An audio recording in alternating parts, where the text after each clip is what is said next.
Hey everyone, welcome back to our channel. Today I'm going to show you how to fix promo not applied on Uber Eats iPhone.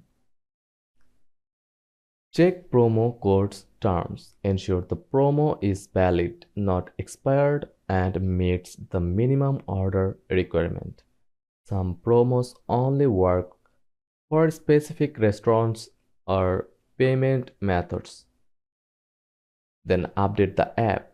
Go to App Store, then search Uber Eats, then tap Update if available. Then re-enter the promo code. Open Uber Eats, tap on Account, Promotions, then remove and re-enter the promo code.